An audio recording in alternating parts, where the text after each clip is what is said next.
Welcome to Afterlives with Kara Cooney, in which we discuss ancient Egyptian history and relevant current events that we think will be of interest to our audience. I am Kara Cooney, and I'm a professor of Egyptology at UCLA. This podcast is separate from my teaching and research roles at UCLA. In recent years, I've become active in communicating with the general public about the history of ancient Egypt through lectures, interviews, social media, books, and guest appearances. This podcast is my opportunity to take the kinds of deep dives into history that are not always possible in academic formats.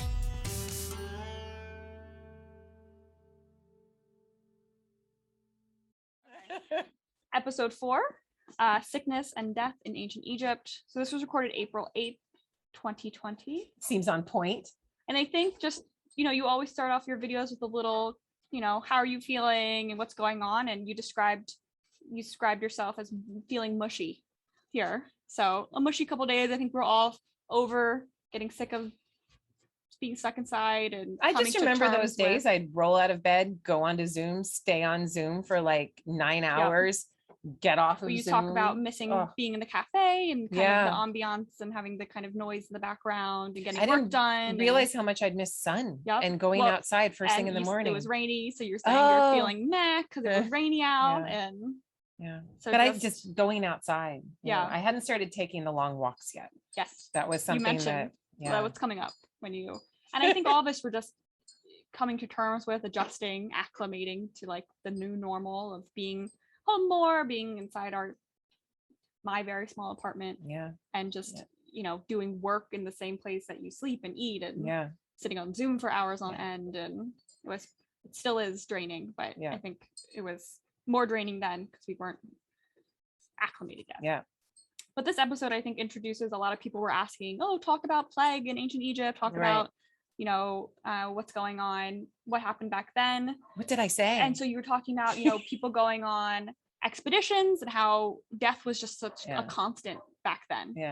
10% of people on expeditions dying. Everyone you always send 10,000 having people into the desert and 1,000 people don't come back. And just, people having parasites and probably being, sick or not feeling great a lot of the time. And it's not a question of if you get malaria, but when you get malaria and how badly you get malaria. And having all these, even the super elites weren't, couldn't avoid getting malaria and stuff. And then the possible pandemic, I think or plague or sickness that was going through Akhenaten and Amarna. But all of the daughters dying and connection that I think we maybe feel more now because we haven't gone through this world pandemic, but this constancy of death, always being present, always being a possibility in your near future. And did I say that this was a pretty puppies and rainbows pandemic in comparison to some ancient pandemics? So I mean that I think is pretty obvious. Many of us know somebody who's died of COVID-19. Most of us know somebody who's gotten sick from COVID-19. Some of us ourselves have gotten sick from COVID-19. Not me yet. Have you gotten it? Nope. No, my goodness. That's very, I know. Okay. But to have a pandemic that you can get and recover from, or that there's in this country, there's some sort of ability to deal with that, or you can figure it out quickly. And to have medicine available to help, in the ancient world, none of these things would be possible and swept through, and whoever, or would have stuck around for a long time, like the Black Plague. But continue watching. There's a couple other episodes later on that talk about, pestilence later, your own familial impact of the 1918 flu. So if you're interested, there's a couple other episodes more plague pandemic related as well. So keep an eye out for those, but enjoy. And this is Afterlives with Kara Cooney.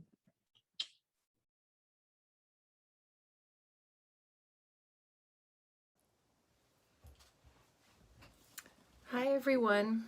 I'm sorry I haven't done live videos in a while. It's been not a rough couple of days, just a mushy couple of days. Does anyone ever have a mushy day? That's what I feel like I've had.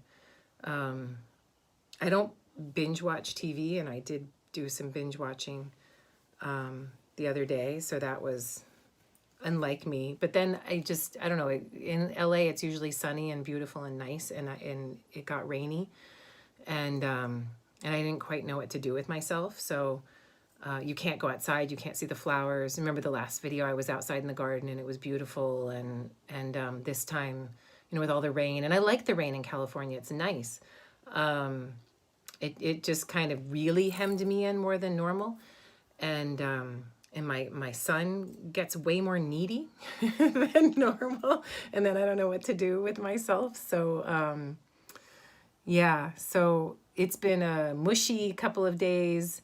Not lonely, because I have wonderful people around me, but kind of, you know, you feel like you're at home, you should be working, especially in academic. I should be doing all this crap and stuff and reading, and I should be like just absorbing everything, and I should have a brilliant expanding mind. And I miss the buzzy kinetic activity of a cafe. I miss that joint energy of everyone working towards whatever they're working towards. Hey JJ, how you doing? Hey Brian. So I just miss being able to go out someplace and walk from the parking garage at UCLA to my office. That's exercise. You know, you forget how much exercise you have just by going out to your car in LA, driving to where you need to go, parking in the parking garage that's like half a mile from your work, walking to your office, walking to work. And it's something, right? And putting on clothes. I'm wearing clothes today. Yeah, I do look tired. I am. I'm good. But you know, I taught my online class today, and I'll do it again tomorrow. So that's closed 2 days in a row. That's a win. It's really good. But I also thought I'd, you know, it's 5 here. So I think it's fine. I'll cut it off at a certain point, but you know, we need to have some vices, though I think a lot of us have a lot of vices right now. I check Worldometer too much, and then I start to think about people who aren't, do you know Worldometer, this website that tracks all of the reported cases, the number of deaths. They do it country by country. They do it province by province within a country. So you can get all kinds of information about how this pandemic is growing, where it's going. But then I keep thinking of this book that I'm reading right now for my new class, and how much people might try to hide the numbers, not report. They don't want bad numbers. They want good numbers, because power is connected to how the elites support you, whoever those elites are, and then how the masses are working with those elites. So if we understand, in this book, Erica Frantz is telling us that authoritarianism is a tripart structure between the leader at the top, the elites down below, and the masses below that. You need all of them kind of working in a balance and a harmony, so that they're all feeling like they're getting something from each other. It is an interesting thing that the leader at the top and that the elites just below that would all try to not report full numbers. And a very good friend of mine, she's still a presumptive COVID-19 case here in California, so that was not reported. So every time I see these numbers in Worldometer, I'm like, should I double it? Should I triple it? What are the real numbers? I don't really know. Which brings me to sickness, death, and epidemics in ancient Egypt. I mean, who doesn't want to talk about that? It's an interesting topic, no? Yeah, you can get this book on Amazon. I got it on Amazon, though I'm trying to use other sellers. I just posted about other sellers on my page, so you can check out other places to buy books. So in ancient Egypt and in the ancient world as a whole, life expectancy was much lower than it is today. Life was much cheaper than it is today. For instance, there are reports about expeditions that ancient Egyptian kings sent their people on to the Western Desert or to Nubia, and they would put this great big expedition together, and they would pay the elites who were leading it a huge sum of money. Everyone down below just got a subsistence payment of bread and beer that they obviously brought with them into these desert expanses. And they say how many people went in on the expedition and how many people came out. And the attrition rate, the amount of loss, the amount of death on such an expedition was about 10%. So that's just an expedition out to get some gold for the king and all of the elites, or to get other valuable metals or other valuable stones. And if you're willing to sacrifice 10% of your population to get a whole hell of a lot of stuff, then I think that says something about the society that you're a part of. And that makes me think of what we think the value of human life is in our societies. I mean, just the idea of the 1918 flu, when you compare the numbers and you think of how many people actually did die in that 1918 flu pandemic, or you go further back in time and you think of the Black Plague of Europe and how many people died, maybe a quarter to a half of populations. I mean, staggering numbers that you cannot even believe. What happens on the flip side of such a thing is not a Great Depression, but is actually an upsurge in the economy, because there's people that are gone, and you know what's left. People are willing to push more or push all in and really create a better economy. We are a different kind of society. We're not willing to take on that herd immunity at the expense of everyone and sacrifice that 10%, are we? We're not the society that sends 10% out on the expedition to get the rich people a bunch of gold and just say, okay, we're just openly sacrificing you. That's that. That's interesting. But I think that there's still some things that our society is willing to sacrifice. But if the ancient Egyptians were willing to sacrifice 10% of their poorer population to get a bunch of gold for the king and for the elites, all of them shared a lower life expectancy. All of them shared epidemics, and all of them shared a parasite reality that we can only imagine. And when I talk about that, I mean, like, can you imagine being a wealthy person in ancient Egypt and just knowing that your body and everybody's body was infected with worms of some kind? Maybe you couldn't see your bloodworms, so you didn't know you had bloodworms, like hookworms and other things, but you could see worms coming out of other parts of your body, and you knew that they were living inside of you. There's tapeworms, there's worms that exist even inside of tear ducts and other places. There's worms that exist in joints and other places. And this is something that the human species just dealt with in a place like Egypt that was wet and moist and full of life, I like to imagine it like a Dagobah swamp where Yoda lives, there where the force is strong with all of this life, right? In Egypt, along the banks of the Nile with so much wetness, the parasites this was tough. And this wasn't something that the rich could really deal with that easily in comparison to the poor. Everyone had to deal with these things. One interesting way, and there's great debate about this, and I would like to hear what everyone here has to say. One way of dealing with these kinds of infections, parasitical infections in particular, is to make sure that your water is always treated and clean. And one of the best ways to treat and clean that water is to sterilize it in some way. I'll take a drink. Mm-hmm. And to make sure that it's been that nothing can really live in there. To make it alcoholic is a very useful way of treating your water. So if you have a bunch of grain that's fermenting, pour a bunch of water into that, and then let it sterilize that water by becoming alcoholic through that fermentation process and becoming beer. That's a good way of making sure that you're not going to have a whole bunch of little parasites in the liquid that you were drinking. There are some historians who go all in with this and say Shakespeare was drunk for every play that he wrote his whole life. Everyone was drunk because everyone was drinking beer because the water of London was so dirty. And other historians are like, no, people drank water. You're crazy. This is wrong. This debate in Egypt is not taken on as much ferocity, but I will say that drinking Nile water, if you live in Aswan, you're probably okay. Down south, the source, closer to the source of the Nile. If you live further towards the delta, you're going to have a lot of waste from animals and humans, the human animal in the Nile water, and your chances of getting infected with some sort of parasite are going to be that much higher. The delta is full of all kinds of vegetation. It's much richer. It floods all the time. It's just wet, wet, wet. And we all know that infections and parasites love to spread in a wet condition. So maybe the people of the delta were drunker than the people of the Nile Valley. I don't know. These are questions that Egyptologists haven't really asked.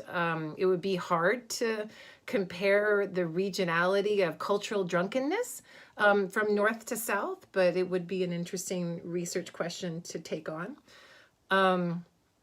But okay, so let's assume that parasites were something that affected rich and poor alike.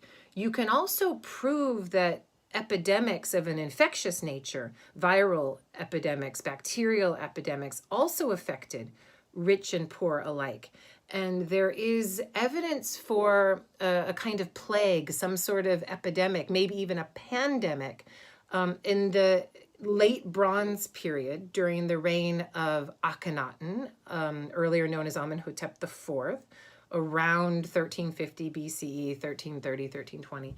And that plague, it ripped through his own family, and he lost at least one daughter and possibly a grandchild to this. He probably lost wives to this plague. And there are images of mourning preserved in the royal tomb at Akhenaten, at Tel El Amarna, in association with this plague, whatever it was, infectious disease, whether it was bacterial or viral, we don't know.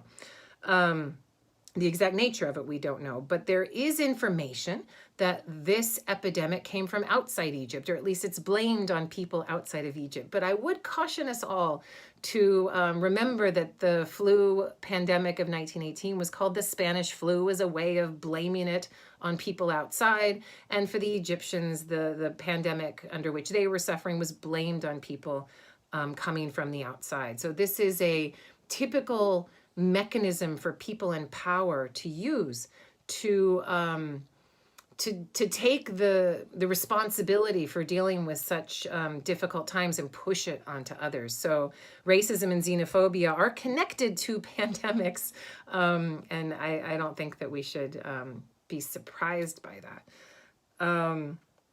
So the other things that the ancient world, and Egypt in particular, but actually no, the entire ancient world had to deal with, was a lower life expectancy for women, because childbirth in the ancient world was so much more fraught with danger than it might be in most places today. I live in the United States of America, which celebrates an over-medicalization of childbirth that I actually am really interested in. And our maternal death rate is much higher than any other so-called developed country. And that's an interesting point to bring up. But in the ancient world, women would have had a lower life expectancy than men. It's kind of the opposite of what we're dealing with now, and certainly the opposite of what we're dealing with this pandemic, which is taking out so many of our venerable male members of our society. The one I noticed yesterday was John Prine. For those of you that listen to folk music, that one was sad. So I listened to Clay Pigeons about 3 times, and I put my son in the bath, and I'm like, listen to this song. Of course, I don't think John Prine wrote Clay Pigeons. It's an older folk song than that, but it's still one of my favorite songs, and I love it. So we listened to it many times. And then Bill Withers a couple days before, so I had him listen to Lean on Me, which is a lovely song. If you don't know Lean on Me, I don't know where you've been living, under what rock, but we listened to that one. And my son, who's almost 10, he's like, I think I know this song. I'm not sure, might know this song. But that was nice. But it's horrible that you read the news, see who's died, and then go to your Spotify to listen to a song from somebody who's now out there and not in their body anymore. You know, I'll end it with this, that, you know, the ancient Egyptians had these anxieties just like we do, but because they, I think, were faced with these anxieties of sickness and death, impending sickness and death, without denial, looking at it in a much more upfront way than I think we do, dying at home and not in hospitals, caring for the bodies of their dead rather than having some specialized people do it. Only the rich got mummification. Everyone else was dealing with this on their own. And I think that ancient people, pre-modern people, are more connected to death and the processes of it and the impending nature of it, the irrevocability of it, that it is, you do not survive it. No one gets to get out of this fate. They were more connected to it than we are. And as such, they created a culture of community to help them deal with that anxiety in a way that I don't think that we do, but that we may be forced to do now for the first time in many decades. And we should look to them to see what you know, it's easy to look at ancient peoples who go to a healer, a medicine man or woman to get an herbal treatment and a prayer. It's easy to roll your eyes and look at them with disdain. This is a medical problem, you say, you know, go to a medical healer. And yet with this pandemic, we see that going to the hospital does not always help, that particularly with all of the numbers that are going into some hospitals and so many people dying alone. I think that there's nothing wrong with bringing some magical herbal medical spells with you in some ways, and looking at these ancient Egyptian methods of seeing death as a transition to another place, seeing death as a means of becoming something greater than you are, like in Star Wars when Obi-Wan Kenobi says, if you cut me down, I will be greater than you can possibly imagine. The ancient Egyptians thought this way, and when their ancestors moved to the other side, they then were able to bring them back to them through prayers, letters to the dead, all kinds of communications, and found a way to connect with those ancestors more than they had previously. So on that note, I will try not to go so many days in a row without connecting with all you guys and all around the world. Yeah, we want to stay out of hospitals. So true. Psychosomatic. Yes, Brian, it's true. Everyone out there, what did I hear today? If you have a family member you haven't talked to in a couple days, connect with your family member, particularly those people that are alone in apartments or homes. Try to find community as you can, and even if it's here with a Facebook video, and yeah, just keep doing it as you can, and forgive yourself. So when you have a hard day like I did the last couple of days, I'm like, I just don't want to do anything and I suck at life. That's okay too. We can do these things, and know that everyone else is probably feeling the same way. Yeah, hashtag love your loved ones. Yeah, I like that. It's good. So take care, you guys, and till next time. And I don't know, should I cut my own hair? If anyone has any tips for how to do that, like, can you put it in a ponytail and like go or something? Just, you know, let me know, because it's getting wild and crazy like Steve Martin. All right, take care. Bye-bye.